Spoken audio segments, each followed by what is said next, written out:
Hello and welcome to all of my podcast network listeners.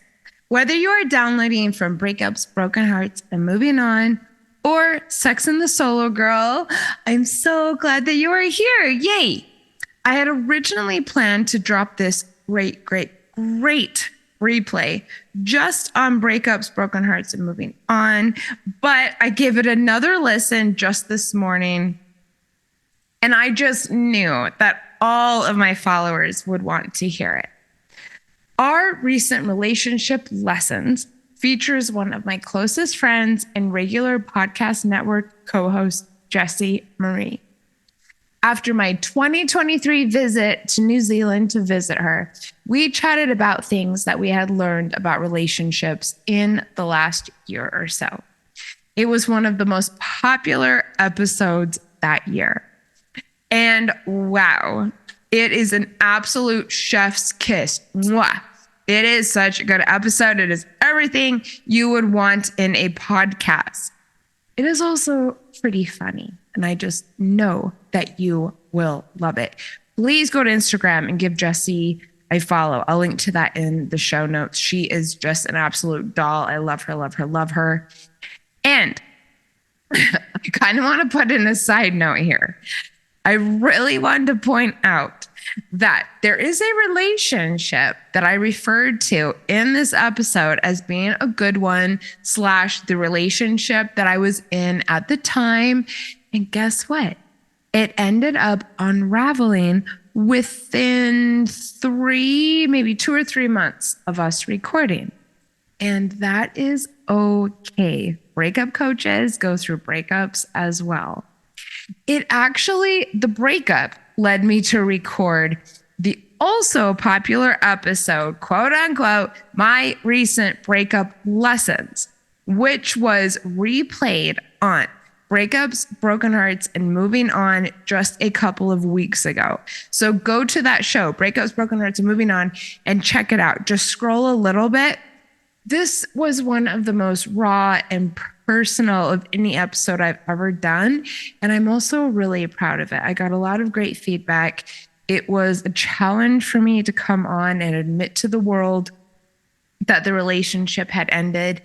And it also gave me an opportunity to tell everyone what I had learned, and also that the things I talk about really do work. So I would really appreciate if you'd listen to that episode. Come over to Instagram and let me know what you think of any of this. And just a reminder along the same lines that I offer very powerful, very personalized support for those who are going through breakups or those who want to become more securely attached in all of their relationships. Please get in touch or go to janiceformichella.com to learn more. I would love to connect with you, even just for you to say hi and that you've listened to this. And I hope that this episode provides you support or just entertainment. Mwah. Hello, everyone, and welcome to another important and special episode because I have the one, the only, my very close friend, Jessie Maree here. And this is the first time that we've seen each other on camera or face to face since I got back from Auckland 2 weeks ago. That was it 2 weeks? Oh my gosh, 2 weeks, 3 weeks? Yeah, feels like no time at all, but all the time.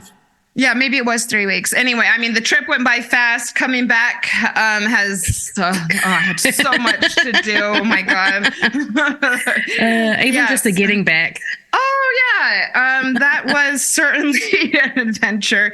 Getting there was an adventure. Coming back, and I actually might touch on this in this episode, and that is that I was 2-3 days delayed coming back from Auckland. It was really not the best experience, to be honest. But I stayed happy and cheerful, and I had someone special back here, help sort things for me, having no Wi-Fi, no end in sight of this horrible experience I was having. Okay, well, let's get into it. So, Jessie, it was so fun to see you in Auckland, and my listeners who listen regularly will be quite well aware that I was there because I dropped many episodes whilst I was in sunny Auckland and not posting that much on social media because I was just enjoying being with you. And that was fun. That was awesome. It was so much fun. I had so much fun. I was just going to say, it made me like appreciate my country. It was bizarre. Like being a tourist in my own country was great. Oh, I'm so glad that I could give you that experience. Jessie and I, we did some everyday things together. And she helped me move house. Get your friend to come over from the States and have her help you move house. You know, it's like bonding. Your type A friend who sees it as a game. You like saved my life. I'm not gonna lie. I was actually really happy to do it. I mean, that's what friends are for. It's not just about bottles of wine and Hobbiton and partying. It's also helping with when a friend is in need. So I actually thought that was kind of cool. I just regret that we didn't take any moving selfies. We got so caught up in doing the moving. Yeah, I mean, we did so much in one night. I cannot believe I've never moved like that before so quickly. And yeah, we totally forgot about the selfies, but that was a great experience. And like I was telling everybody, I met Jessie when I was single and I'm not even really trying to make new friends, but making new friends. And, look at us now. We now have 3-year friendship or so, met in person, traveling internationally to see each other. And also so many people have commented on the fact that I, quote, went alone, which I would not have really thought of this as a solo trip, considering that I was going to meet up with someone. But if anyone considers me to have gone alone to Auckland, and I'm putting that in quotes that no one can see, look, don't let anything hold you back. If you want to travel, if you want to do anything, have an adventure, don't let being single or not having necessarily a travel companion prevent you from doing anything. It was a great 100%. Because then, like, what a wasted life, right? Like, if you're waiting for someone. If you want to do the thing, go do it. Go and do it. And yeah, we just had a blast. Our friendship was strengthened, and it was a big relief to, hang out in person and find out it was just as easy as we were hoping it would be. Yes. So we had kind of talked about doing an episode whilst I was there, but it just didn't come together. I mean, there was a lot of things that got in the way of that, which was totally fine. But we came up with the idea of doing an episode when I got back on our recent relationship lessons. Yes. Because it came up while we were there, while you were over, right? We talked a lot about because when we met, you were single and I was in a relationship and things have sort of like flipped now a little bit. Yep, for sure. We've had a lot go on in both of our love lives, if you will. And so I thought that this would make for some interesting content. So is there anything you want to say before we dive into it? It's been a wild ride. Oh my God, I love it. I have to say, for me, it hasn't been as wild. I definitely have learned things even recently that I am going to talk about, but I'm at least attempting to take the chaos out of my romantic life. So I will say it's been slow and steady, with a little huge bumps along the way. Right. Let's get into it, as podcasters love to say. Wow. We just did a little sidebar and paused the recording. And yes, Jessie's love life has been a wild ride. I know. I might touch on it later in. Okay. Well, let's do it. So we each have a few lessons from our own love lives, and we're going to chat about them. So my first one immediately came to mind. And this is something that I learned a long time ago and that I have done pretty good at keeping.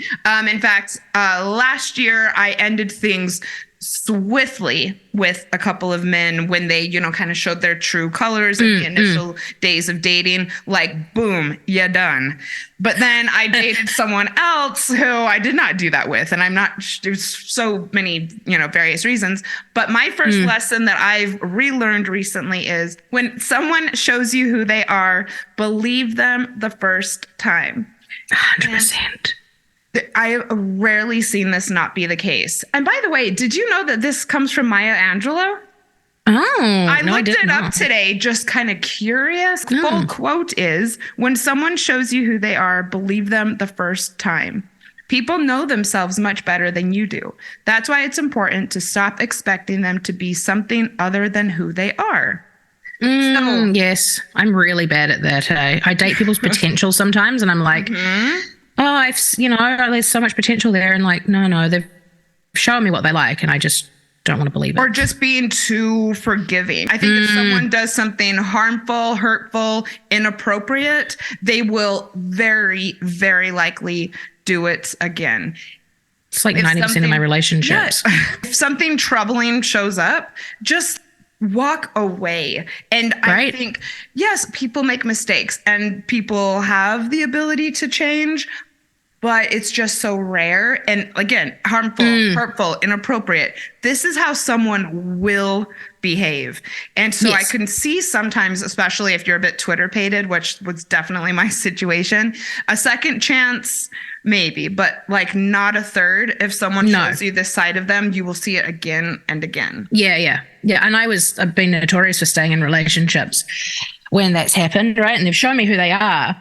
And I've just been like, no, we'll get through this. It's just like, we're just working through being polyamorous or like, that communication. And no, that's the same shit for like 3 years. And you're like, well, no, at some point you should have like stopped that, Jessie, because they're not changing.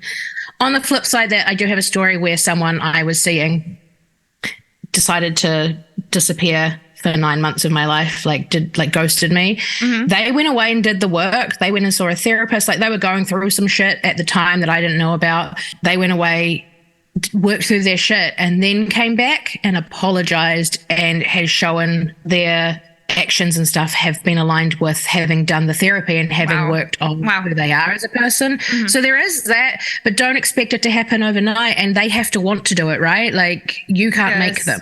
Yep, 1,000%. And I think a couple things stand out. I mean, we're talking about 9 months. That's a significant amount of time. And also what you said is that you were not in contact with this person. So not only is that a significant amount of time, you were not staying engaged, just waiting for them to. No, I blocked them. They ghosted me and I blocked them on everything. I was like, I don't want to have anything to do with you. And when they reached out to get in contact again, it was just after my radiation stuff. So I wasn't really in the mood. And I did it because my partner at the time wanted to reconnect with this person. So I was like, fine, but I don't believe that this person's changed. Went round, they apologized, and like we've become really good friends again. And that's what I love, is because we had a lot of things in common. We were good friends before we were in a relationship, that now we can build on that again. And also, you didn't try to change them, and you didn't change them. You can never change anyone. And this person changed themselves. They realized what they were doing was hurting not only other people, but themselves. And that wasn't how they wanted to go about life. So they changed that. I had nothing to do with it. I was in the middle of getting my head radiated, like literally didn't have the spoons for anything. But that's it. Like you can't force anyone to change. Yeah. And in my case, no contact. Yes, always no contact. If someone's going to change, they need to go off and do it on their own. In my case, it was a situation where someone tried to blame an illness for their bad behavior. And I'm not sure why this was the thing that kept me being so forgiving, but it was not the illness. They said that they were recovered and did things that were even worse. So really, truly, everybody, believe someone's behavior the very first time. And your story is a perfect segue into my other big thing. My second lesson is look at someone's actions and not their words. And what you're saying in your experience is this person said they were going to change or said that they wanted to, but then when they came back into your life, they showed you that they had. Actually, I always say this. I hate when people apologize to me. I'm like, actions speak louder than words, right? Like always, particularly if it's like a repeat offense as well. Like, no, I don't believe you. You need to show me. Yep, completely agreed. And also this goes along with love bombing, which I've told my listeners, I continue to discover that this is something that I have a weakness for. And no matter how much someone tells you they love you or tells you how amazing you are or that they've never met anyone like you, always look at their actions. For instance, I had someone tell me that they really respected my work with the podcast. And yet there were multiple times where I had conversations about the fact that I had something going on that was related to my podcast and that I couldn't stay up late. I had to be home at this certain time. I had to do this, that, the other. only, you know, to have them turn around and completely disregard the fact that I need to sleep on a schedule.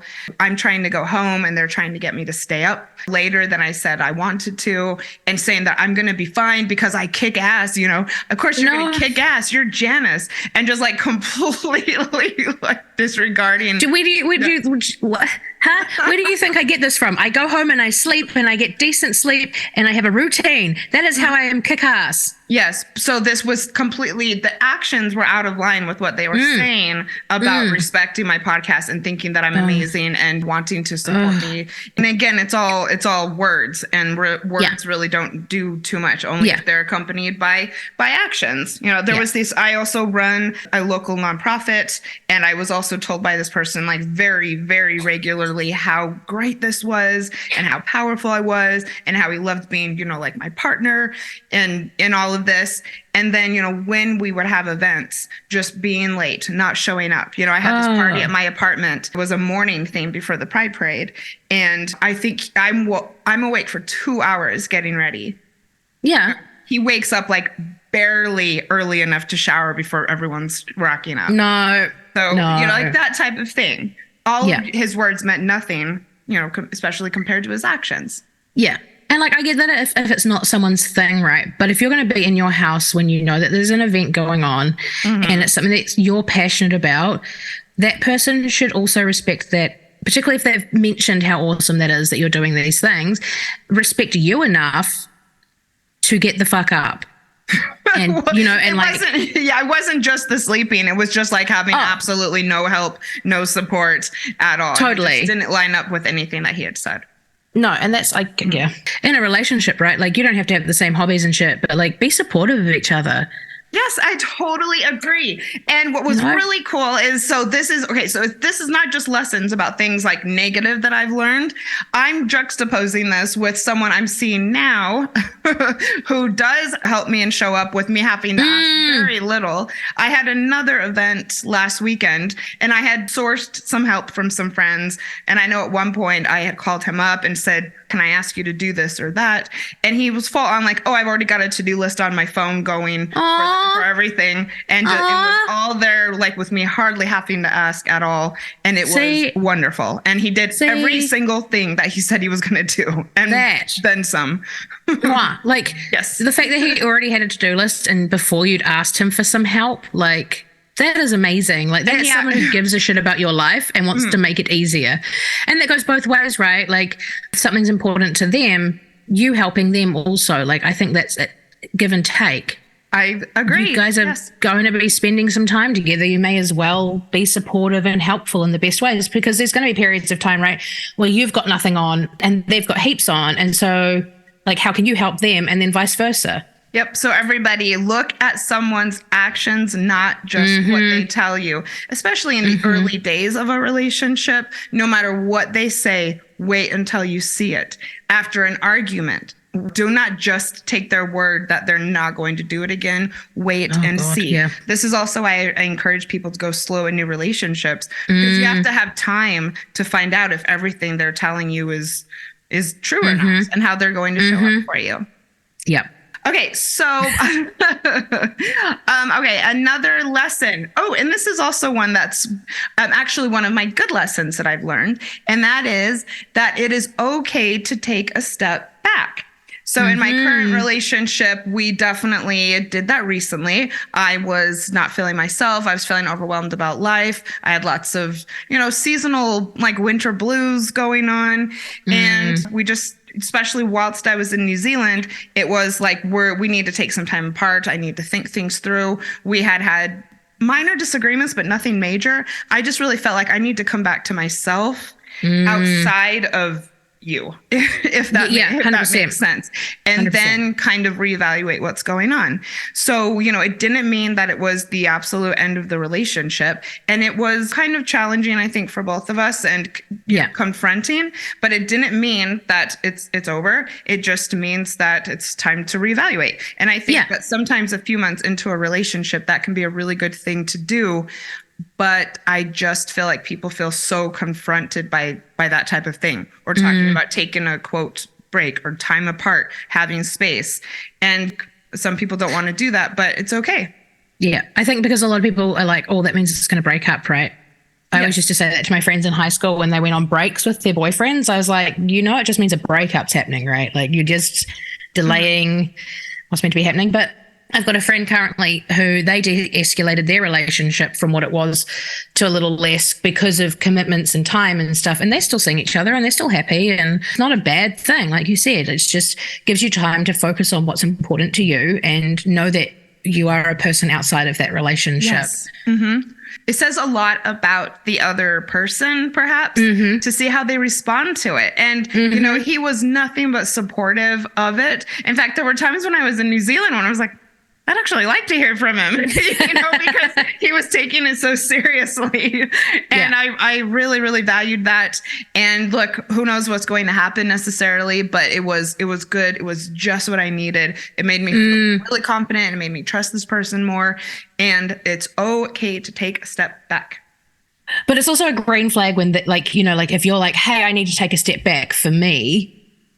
It's a green flag for them if they're going to be like, yours did. Be like, okay, cool. And take it seriously rather than be like, oh, and get like distrusting. That's always like a sign that something's not right.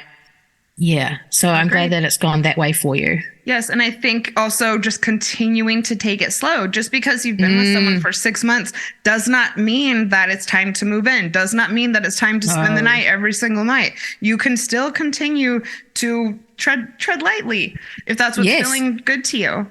Yes. There's all different types of relationships and there's all different types of how things turn out. No relationship is the same, I find. And like what works for one person doesn't necessarily work for another person. And that's totally fine.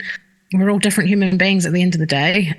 But yeah, I'm with you on that. Like, as a general rule, though, that slower is 100%. I'm not saying go and get married after being together for 2 months. Don't recommend. It's you laugh, but I know someone I know through someone else. I know someone that's done that recently. So I think they've been with this woman like 2 or 3 months, and they just got married the other day. Wow. Yep. I hear about it kind of all the time. And I'm like, but how do you don't even know this person yet?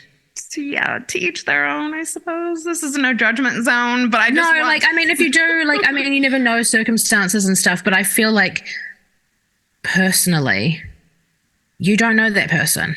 In my experience as a coach, I have seen few relationships, and in my personal life as well, I have seen few relationships really stand the test of time and really be like good friends and healthy and passionate and joyful, and when it went that fast. Yeah. Because you're still in NRE at that stage, right? You're still like everything's amazing and that person can do no wrong and it's fabulous. So you kind of have your blinders on for things that may not be tolerable to you, or they may not actually be who they say they are. I wonder what it is that makes people want to move things so quickly. Because for me, I'm in kind of I'm in a pretty good place with this person right now. And for me, continuing to kind of take things slow and see each other a couple times a week, I feel like I'm spreading that out and continuing to build trust. So I'm not sure that I really understand the urgency. As someone who has moved quickly in relationships before, insecurity, the not want to be alone thing is a big thing. Like I know in my past relationships, I've moved very quickly. My last partner and I moved in, I think we've been dating for 3 months and I moved in, but they were going to have shoulder surgery, right? So it was going to be like I was there to kind of help them out a little bit as well. And then COVID happened and we had lockdown. So like that was very intense very quickly and it wasn't supposed to be. But in the past, like sometimes it's just been easier because we're seeing each other every day, or like my last relationship in Australia was really quick, and it was just because it just felt so good, right? Yeah, but so it happens. I've learned that was maybe like a less evolved version of myself because it fucking blew up in my face, like a few months later. So no, I'm like, take it slow, like here for that. Just enjoy it, and I like going forward now, like even with like the moving thing, like moving in with someone. Firmly believe that going forward for myself personally, if I was to move in with someone again, I would want my own room. I'd want my own space. There is no way I would move into a 1-bedroom apartment. I'd be like, no, we need to have our own spaces. And I feel the same way. And that's like, a known thing for me. And I know that for myself. And that's so far down the line. I can't even imagine. But yes, we could maybe do an episode on cohabitation. And another episode, if anyone had a pandemic romance, I would love to hear from you. I think that would actually be Jessie's putting her hand up. I think that could actually make for a pretty interesting conversation. So please hit me up. My next relationship lesson, and we can kind of just touch on this, the good times don't make up for the really bad times. So I just think if it's such a roller coaster of a relationship and there's fights and then there's, an amazing week and then something horrible, I don't think that it's worth it. Having bad times that are as intense as the good times is, I don't think, the makings of a healthy relationship. No. And often it's a way of controlling someone because I often ask I've actually been having this conversation with someone recently and they're going through some relationship stuff with this person. And I was like, do you love them? And they're like, well, yeah, not. So I don't think I asked them if they love them, but I sort of asked them around that sort of conversation. And I was like, they seem to be giving you more grief and bad times than they seem to be giving you good times. And the good times may be amazing, right? Like the good times may be mind-blowing and make you forget about the bad times, but the bad times are more regular. Yeah. Or no. Well, and I also think relationships are work sometimes. 100%. But they should not be hard work all the time. No, it shouldn't be a fight all the time.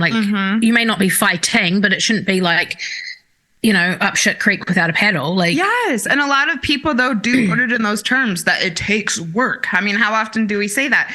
But what do people think that actually means? That doesn't mean that you're having constant disagreements and huge fights. I mean, there's a level of arguments that really is toxic and dysfunctional. And I think that we are raised in Western society to have images in pop culture where couples are having these explosive things going on and then coming back together even more passionately. And that's it's toxic. It's sometimes super abusive behavior. And it's not what we're here on earth to do. But it's also not sustainable. Yeah. Yeah. At all. And I get it because it's passion. That's what they're trying to show is you have these big passionate fights. Yes. And then you have these big passionate makeup sessions. And it's so polarizing and exhausting. It keeps you out of whack. It keeps your nervous system constantly out, like I said, completely out of whack. You never know if you're safe or not. And that is not what a relationship is for. Especially when you just you can be single and be way happier. Right. I'm not saying discussions are good. Disagreeing with each other is good because you're the flip side of that is never having arguments is also a sign of worry because one of you is not saying what you think. Yes. Disagreements are between two people are very that's healthy. What it means. That's what volatile fights are not, Yes. Yeah. Yep. All right. My last lesson that I wanted to talk about, which this is something that I kind of already knew, but that in preparation for this episode, I did definitely had this aha moment. And that is, if you are attracting the same negative qualities in new partners, it is probably best to walk away. I have found that I consistently attract the same type of dude. And that is normally a musician, someone with a definite bad boy vibe, somebody who moves really fast, someone who's kind of intense. I noticed that lots of my boyfriends dress the exact same way. And and also show up in very, very similar ways in the beginning. And even after taking several years off of dating, I found that the first person I was with it was just so classic Janice. And and then I found that not only was he my classic type, but there was lots of the same negative qualities. So I don't know. How do you feel about that?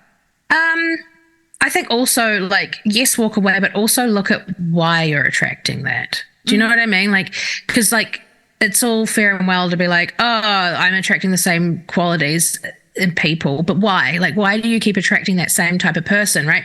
And I know I attract broken people because I'm a people pleaser an empath, and I like to try and fix people. I see the potential in people, so therefore I often attract broken people, friends and intimate relationships included, right? Like, we're not talking, and I just want to try and help everyone. I want everyone to have amazing lives, and I want to help. And so often damaged people come my way because I put out that aura of like wanting to like just help everyone. You do that.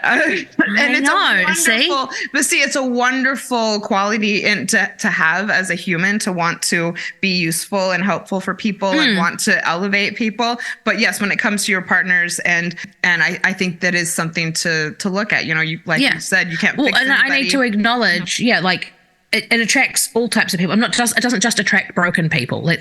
But I tend to attract broken people, and then I tend to date them because I see the potential and I try and help them.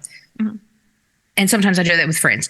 But like, I know that now, and I go, okay, well, if this person is showing signs of being mentally unwell or like whatever, but they're not doing anything to help themselves, like they're not going and seeing like, I'm not perfect. I see a therapist. And everyone, I'm not either. I never want it to seem like I'm shitting on everybody. And no, like, I'm not perfect. I've done some shitty things. Like everyone does. We're not perfect. We're human. But I know that there's a certain type of people that I can't help, and those are the ones that won't help themselves. And those are ones that I generally tend to fall for. But now, knowledge is power. Now I know not to.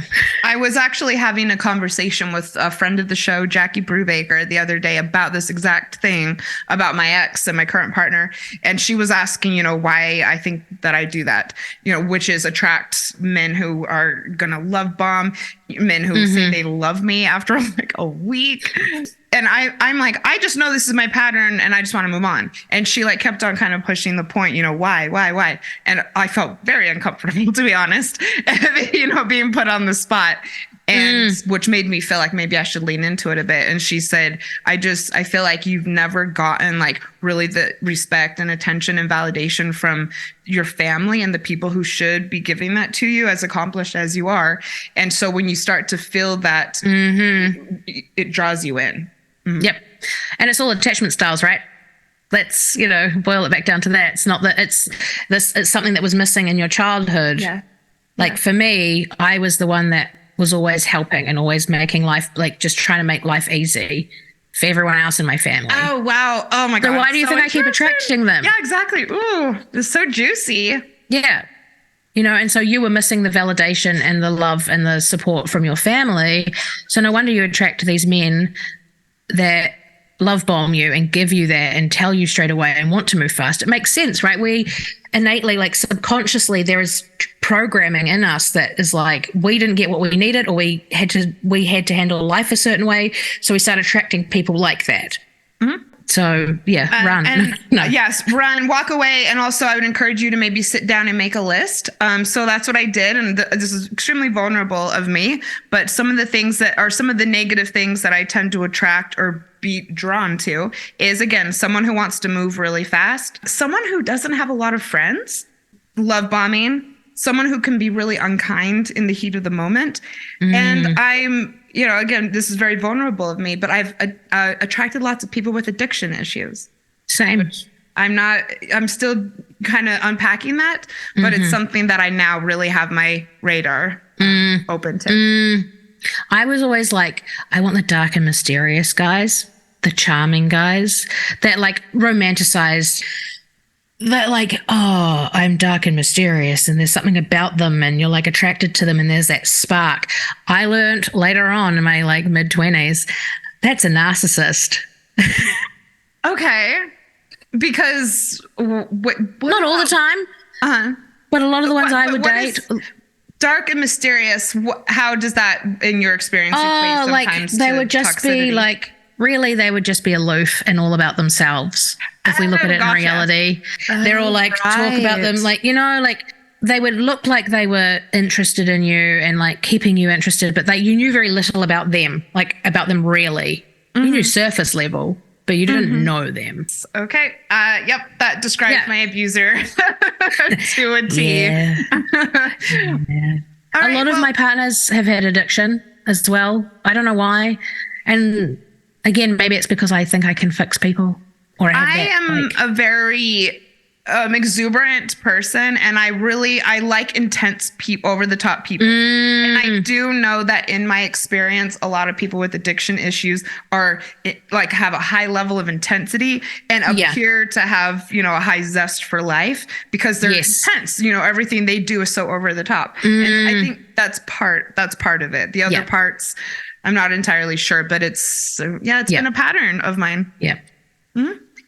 Well, this has been illuminating and really fun so far. So let's take a quick commercial break and we'll come back and talk about some of Jessie's lessons. Put that in your outcuts. What is your attachment style? Do you consider yourself anxious, avoidant, or does it change depending on the circumstances? Would you like to become securely attached and learn how to show up as the best version of yourself in all of your relationships? My program, Becoming Securely Attached, is a 3-month intensive designed to help you look at your current patterns and triggers, pinpoint what will most help you work on them, and then intentionally develop an action plan to create new ways of doing things. And guess what? I just started offering free first sessions to give you a look at how I work and determine if we are a good fit for each other. You can book one using the link in the show notes or by heading to janiceformichella.com. And remember, I'm always available on Instagram if you want to chat. I look forward to hearing from you. All right, welcome back, everybody. We're having such a blast. It's just making me wish that we were going to be hanging out in person this weekend. I know. I'm going to have to come to look at coming over and seeing you. Oh, yes, everybody. Let's sign a petition. Getting Jessie to sign a petition. I was like, here's a GoFundMe. We're probably not going to go there. No, I was kidding. I totally know that. Okay, everybody, I knew that she was joking. No, thank you. I can fund myself, but petition for me to come over, sure. Yeah, you can, because you're a badass bitch. Yeah, I am. I'm pretty sure I can get into the States. Yes. I've been to the States before. I'm joking. I know. Okay, again, jokes. I'm not a criminal. Okay. Anyway. Okay, so let's get on with our recent relationship lessons. Jess, want to take the lead here? I love that I wrote something jokingly in here, and I'm not going to say it because it's just mean. But again, it just I guess it reiterates on the fact, just believe people when they say, it's like they show you who they are because they're not wrong. And that happened to me, again, it touches on that, people telling you you're amazing and I love spending time with you and blah, blah, blah, but I don't know. I want more than you. I found a lot of because I'm polyamorous and I'm sort of I am single, and I'm just dating at the moment. When I'm loving it. When I've been dating guys, for you. I know, I love this for me too. It's the first time I've been single in a while, properly single, and I'll talk about that. Yeah. But these men seem to think that I've been seeing them for a little bit, on and off, and nothing serious is happening. And I've said I have zero expectations. All I need is communication on where we're at, right? I don't need a relationship escalator. I don't need us to be girlfriend, boyfriend. I don't need to move in with you. I don't need to XYZ. Often with polyamory, there's a lot of people who are already in relationships anyway, and I seem to have got involved with that. The thing I'm finding though is these men, even though I've told them that I don't have any expectation, seem to think I want to be in a relationship with them and freak out. And then are oh, I can't do this. I can't give you what you need, blah, blah, blah. And I'm bold of you to assume what I need. I have been told this. I can't give you what you need. I think you want more from me, blah, blah, blah. And usually they're married. This has happened. I was just going to say the construct of marriage does this to people.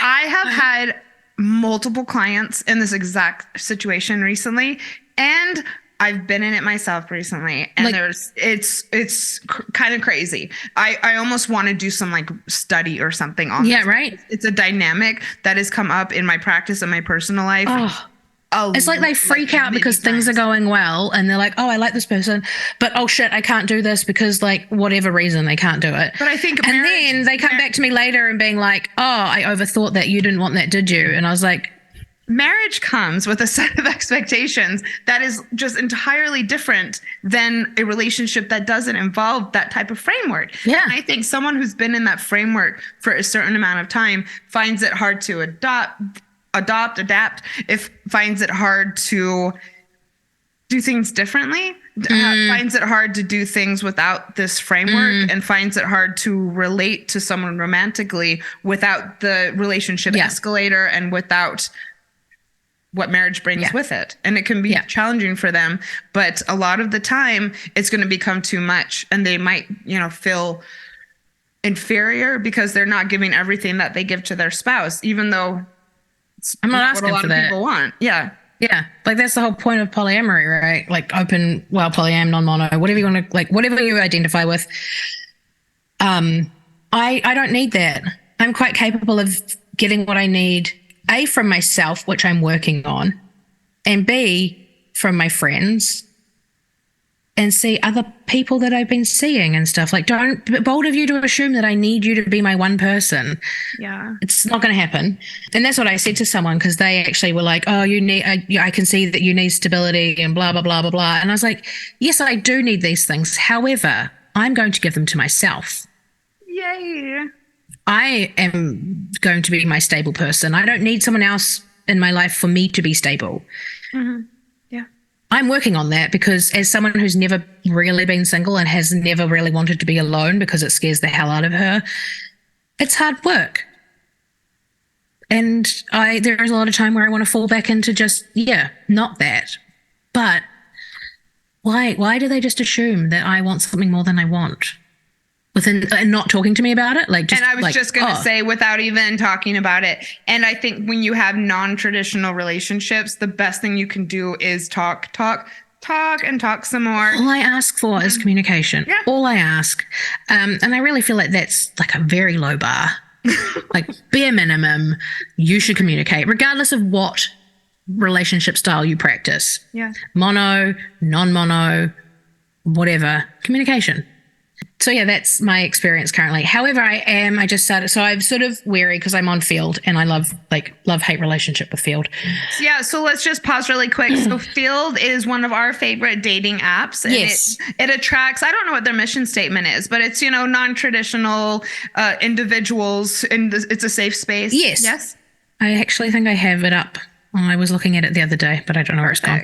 I had a great experience on Field. I'm not on there right now, but I was briefly last year and I thought it was great. I met really cool people and it was definitely the place for me. So this is I've just pulled because I've got their website open because I was looking at jobs with them. Our values: we believe in creating an inclusive environment for honest expression and safe exploration, which I think is amazing. Like, I'm here for this. And also, yes, if Field is listening, please get in touch with me on Janice Formichella on Instagram because I want you to sponsor my podcast. So, all right, go on. But yeah, like I kind of, like when I scroll through Field now, I very much avoid and I say young married couples. So anything from like 27 through to 35, married couples that have just opened their relationship. It's a personal preference because it's a lot of work. Like if you want to be a unicorn, go for gold. I'm here for it. Like if you're looking for a unicorn and you happen to find one ethically, awesome. Go and have your threesome, have lots of fun. It's the ones that are like, we date separately, and if you're keen, we can play together. But you know that they've just opened their relationship and they're still dealing with that. Yeah. Yeah. That's where I've been burned a few times before, and it's hard. So I'm actually talking to someone at the moment who is married, and they've been different so far. Okay. And I've said to them, look, same age bracket. Gotcha. Oh. But I've said to him from the get-go, I've said, hey, look, I've been burned a couple of times by married men, like because of XYZ, because it's a newly opened relationship and you guys are dealing with those emotions, which are totally valid. Like opening a relationship that was monogamous to begin with and dating separately and all that stuff is going to bring up a whole bunch of shit. It's a huge undertaking, and like props to people who in the end make it work because it's work. that for me in dating, right, is like being very clear with these people who are married, being like, hey, look, this is cool. I just need, again, clear communication, and not to be like, oh, the partner has, because I date both men and women, so I don't want to be like the wife has, like the other significant other has freaked out and we need to close up. Yeah. And not taken my, well, I think that what you're saying is that that's a lesson that you learned, is that for you, it can't be a newly open couple. No, exactly. And that's my lesson, right? Like, and there's nothing wrong with learning and stuff. And like, I get it. Growth is a thing that we continue to do. But for me, I'm very aware of like that being a thing. And so I often will say if I do match with someone who is married now, I will say, hey, look, that's cool, but I just need you to like keep me in the loop. Like if something's going on or you guys need to take a step back, like just talk to me about it. Cause like I'm a pretty chill person. Again, I don't expect you to freaking propose next week. Like calm down. But again, going back to taking things slow, no matter what the concept of the relationship is. Yeah. Anyway, the next one I guess I've been doing is sometimes it's best to just put things to an end. I'm really glad that you were the one who decided to bring this up as a breakup coach. I was glad that someone else who has been relationship friendly for a lot of her adult life. I'm really happy that you decided that you wanted to talk about this. So tell us about it. Yeah. And I mean, like I said, this is the first time in my life I've been properly single. I've always jumped from relationship to relationship, but that's another story.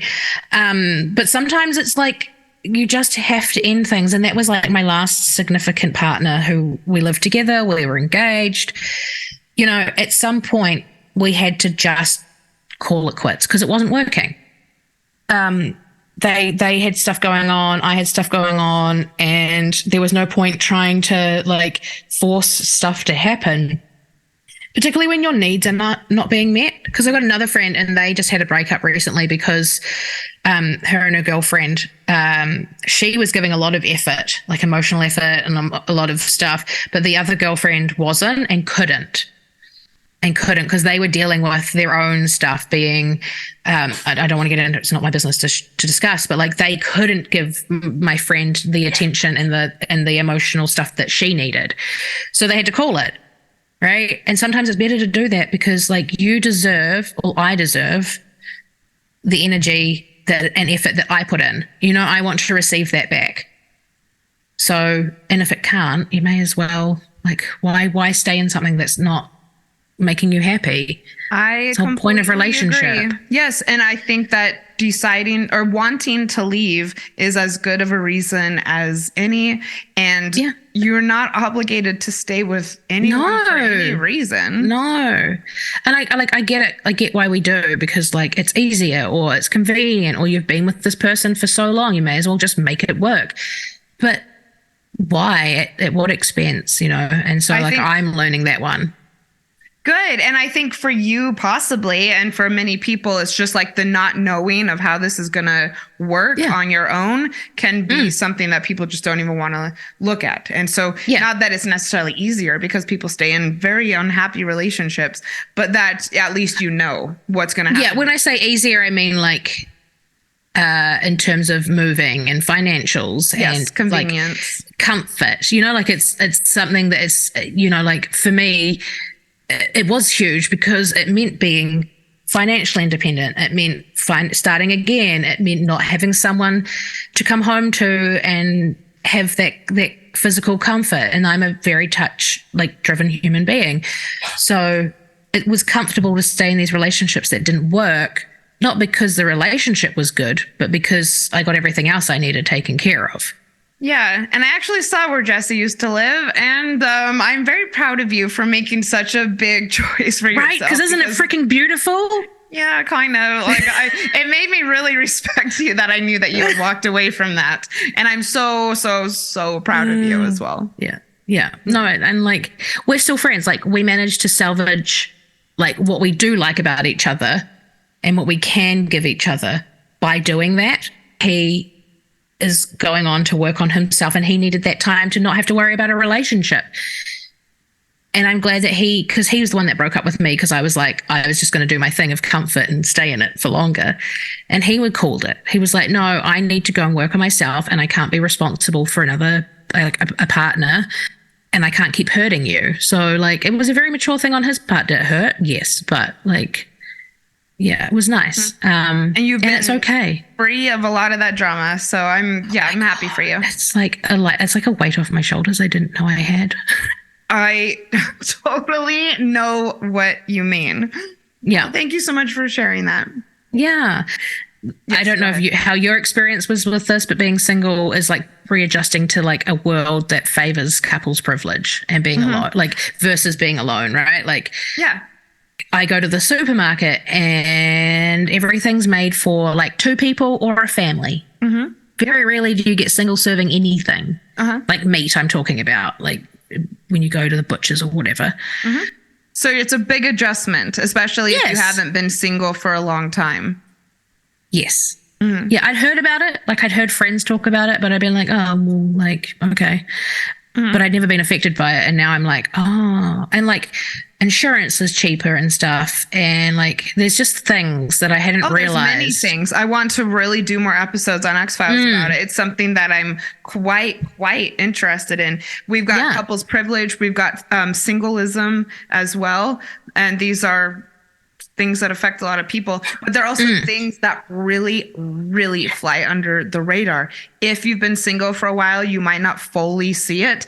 If you're in a relationship, you certainly don't see it, at least not very clearly. And it's something that I've seen a lot, having been single for quite a while. And yeah, it's not easy to go from long-term relationship to being single. Yeah. But it doesn't mean that it's not worth it in the end. Again, being single is a choice. You don't have to be in a relationship. And I think our society has led us to be like, that's the thing you do, right? Is you find your person, you love them, and you get married and you have babies. And that is the whole purpose of life, is to find your person and have babies with them. Which, if we go back millions of years, I mean, it was a survival thing. It wasn't. Kind of, but if we were so meant to be with someone else, why are we born alone? Exactly. You die alone too. So exactly.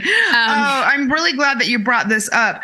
And I just wanted to kind of shout out to the listeners who are kind of thinking about these things for the first time.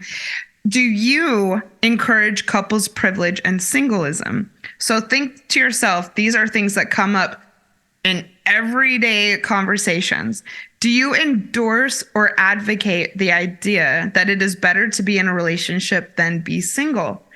A lot of people might not realize that they do this, but you do. People are constantly talking about how no one wants to be single, or, of course, so-and-so must be looking, or, hopefully someday they'll find someone, and as though that's the end goal. And it's not for everybody. No, I'm dating. But I'm dating to have fun and to meet people and people who add to my life. Have I got the expectation of like getting back into a long-term relationship? Not really, not at the moment. Yeah, maybe. But I think that there's some of us who are single at heart, which is a concept that I've learned recently. And like, we're okay either way. Oh, I've got a friend who is it demi-romantic or no, aromantic. So there's asexual, right? I found out that aromantic is a thing. So she is a sexual human being. She wants to have sex, but she does not want to have a relationship. So love it. Okay, aromantics are a thing. Okay, let's do some content on this. Another way that you may be encouraging couples privilege or singleism. Do you assume that the single people in your life are looking for a relationship or dating? And think long and hard about this, because as someone who was single for many years, I cannot tell you the amount of times that people asked me if I'm dating, or asked me how I meet people, or encouraged me to get out there, or kind of made this assumption about me that was so off my reality. And so think to yourself about someone single. Do you assume that that's what they want? Have you ever used the words, "no wonder they're single"? I have. Guilty. I mean, there's a difference between someone who is single and happy and perhaps someone who's really actively looking and can't quite seem to ever make it work. But for me, I've heard this said about people who I don't think we're even looking. So why are we using single as an insult? Oh, they're kind of a mess. No wonder they're single. Excuse me? I mean, I was a mess and in relationships. So. Exactly. It's an insult, and it's making it seem like being single is somehow less than. And last, have you ever asked a single person if they are seeing someone? I know that this seems really benign and that it seems really innocent, but like, why would you ask that? Yeah, it's almost like asking a couple that have just got married, when are you having babies? Totally. And I was thinking that earlier when I was putting this list together. Like why would they? You know, or if they've been in a relationship for however many years, like when are you getting married? Yep. You know, like you don't know what this person. You are assuming that this is the higher goal or the ultimate way to be. Yeah. And it's because what do you ask after you've had babies? Like, I just curious, like, you know, after you've had babies, do people stop asking you questions? Do they stop being like, what's the next thing? Like, when are you having grandkids? That's not up to you, firstly. When are you I mean, yeah, I don't even think when it comes to that I often hear people even asking, are you going to have more? It's kind of like you just kind of leave it at that, you know? Right. And then you have two and they're like, oh, you want to have more? Like, when does this flip? When did this flip? Like, I loved messing with people when I was just decidedly single. Loved it. People would be like, so how do you meet people? Like, are you online? And I'm like, no. Well, because like, how do you date? I'm like, I don't. And at people's faces, like they could not comprehend. It was so much fun. And I'm just gonna, yeah.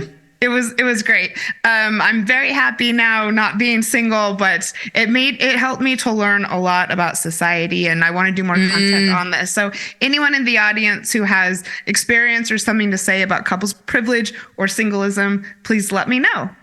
Yes. And that brings us to my final lesson, which I think everyone can learn from, right? Is like having a great support network around you.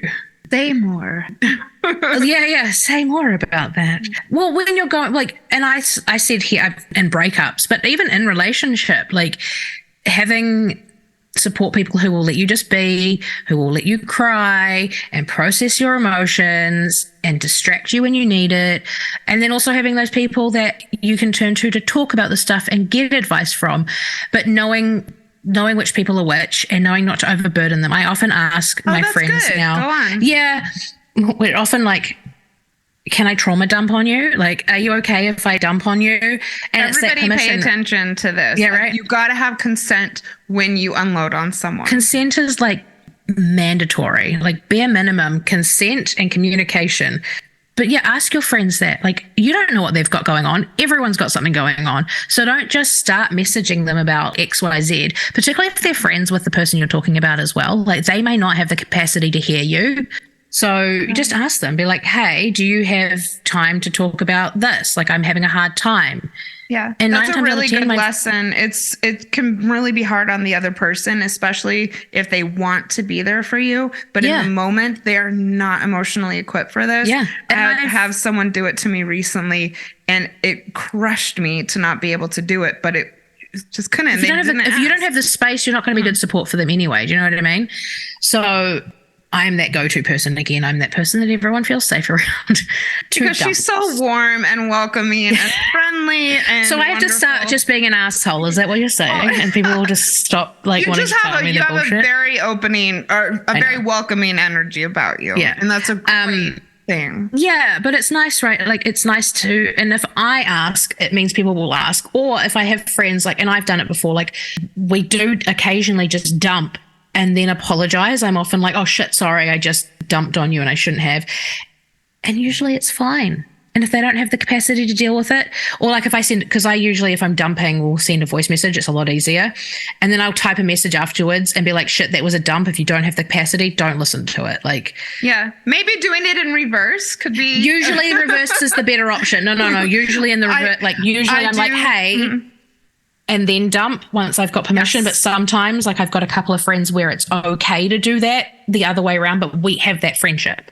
Yeah, and I mean, this is something that the two of us are really good at, is we definitely like give each other a heads up before calling or getting on the phone or waiting. Especially considering, I think it's interesting, considering the time zone thing, it's helped us to like get into some healthy habits. Yeah. You should have with everybody. And that is, this has happened. When can you talk? Or I'm going through this. It's really heavy. I'm a mess. Can you let me know when you're free? Type of thing. So, and on the flip side of that, like as the person receiving, I will often be like, okay, what do you want from me? Do you want me to listen? Do you want support, or do you want advice? Oh, that's because they're all very different things. Yeah. Do you want me to be on board with you having a bitch and a moan and be like, yeah, that person's an asshole, blah, blah, blah? Do you want me to be like, yeah, but here's what I would do? Or do you just want me to listen and not even say a fucking thing? Just give you space to just let it all out. Yeah, I like because that some people, myself, can be guilty of trying to solve the problem for people. And really all they needed was your support. And I had that recently, not with a relationship, but with like a friendship thing blew up. And all I needed from my friends was, that's shit. I'm sorry that this is happening to you. It's totally valid. But they jumped to the defense of someone else, third party. And were like, they were probably just trying to stay mutual and blah, blah, blah. I was like, I know that. I'm not stupid. All I needed was for your support right now. Yeah, I think it's as equally important to learn how to listen as it is to learn how to ask for support. And it's just something, I mean, we have to go online and learn about these things. I know how to do this because I am a life coach. Yeah. But otherwise, I think people would be so naturally inclined to jump in there and try to make you feel better by validating the other person, when really that's the last thing you need. Nor did you ask for that, nor did you consent to that. But these aren't bad people. This is just what we're used to. And everybody read Nonviolent Communication. That's a great resource for learning how to receive communication as well as give it. And also, I think just being communicative before you open up an intense or sensitive conversation. It's something that takes practice, but once you get into the habit of it, it's actually pretty easy, and you automatically do it. Yeah. And I found, like, I've been coaching on that recently, like with relationship stuff. If people have got stuff going on and they want to communicate with their other partner, I'm like, yes, that's awesome. Maybe communicate with them first that you want to talk to them so they're prepared. Because the worst thing you can do, because imagine how that would feel, right? Like if your person that you care about comes along and just is like, you've done this, you've done this, you've done this, you've done this. Like, people get defensive. I get defensive.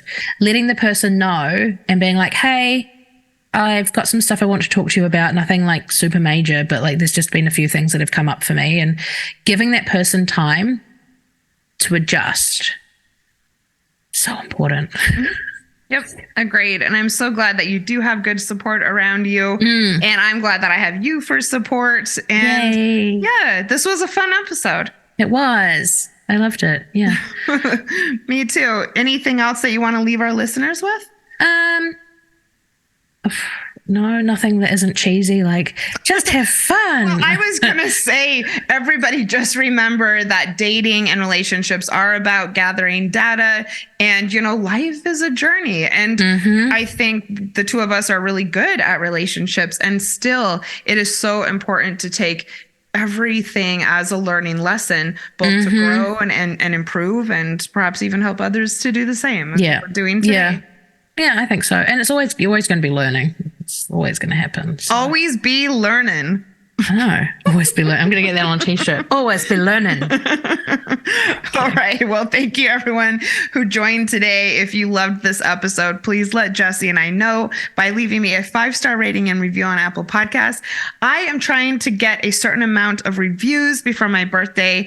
I'm kind of keeping it to myself because I think sometimes it's putting certain things out into the universe and certain things publicly is good. I'm just letting everyone know. I'd appreciate your help. What percentage are you at? Instead of the number, like how far through are you? I'm pretty far, like probably 65%. Okay, cool. Yeah. Cool. So yes, head over to Apple Podcasts. Let us know what you thought of this episode, and we'll see you next week. Yay! Bye. Bye.